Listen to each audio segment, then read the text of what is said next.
شاهد شیرانی صاحب موجود ہے. شاهد تنظیم سازی یو یعنی په تنظیم سازی د تحریک چې کوم دا یا سلسله شریک دین کې دو د خپل حواله سره په خان شه میټینګ وشو د خپل ولستا پښتون کوم ته دغه د تحریک ممبر سازی په حواله سره څه پیغام لري؟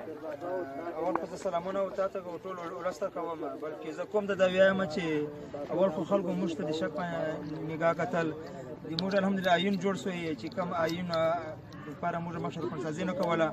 اوس د ټولو په پښتنو چې دلته څوک اوسي هغو باندې غږ کوم چې د موږ سره ملګرتیا وکړي او ممبرسازي وکړي، ځکه چې په دا خاوره باندې چې څه تېر شوي دي یا مزید کېږي د هغې دپاره واحد لار پي ټي ایم ده چې په کار ده چې ټول پښتون قوم او خاص کر نور مظلوم قومونو د پي ټي ایم ملاتړ وکړي او ممبرسازي وکړي.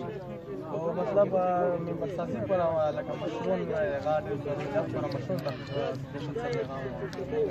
زه مشرانو ته دا پیغام ورکوم چې موږ تاریخ چې وګورئ هغوی چې غټ کردار د مشرانو دي. که تاسو د احمد شاه ابدالي او لښکرې وګورئ خوښ مشران دي. موږ مشرانو ته دا خواست کوو چې د قوم لپاره او د وطن لپاره زموږ ملګرتیا وکړي او چې دغه کوم حالات دي د دوی د موږ په وجه کېدلی شي.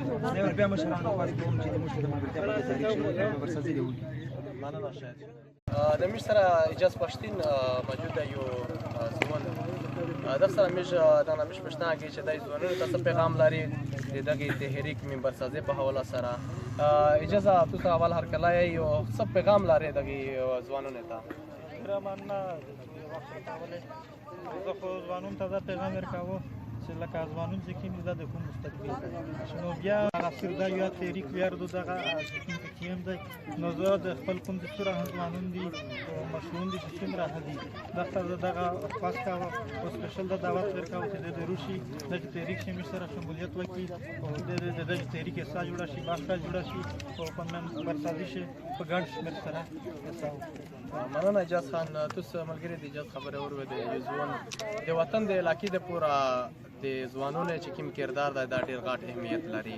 یو ځوان چې د خپل وطن د پورا اواز نه کې پورته نو بل څوک داسې نشي کېدلی دا څوک په دا چې ځوانونه چې ډېر زیاته جذبه وي او هغه د قوت وي چې د خپل وطن جوړولو د پورا ډېر څه کولی شي.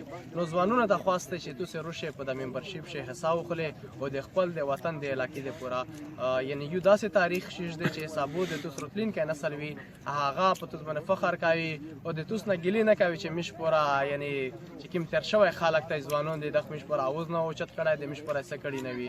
نو تاسو ټول نه د خواسته یا پیل چې تاسو روشي او د وطن د جوړولو شي د پی ټی ایم ممبرشپ وکړي.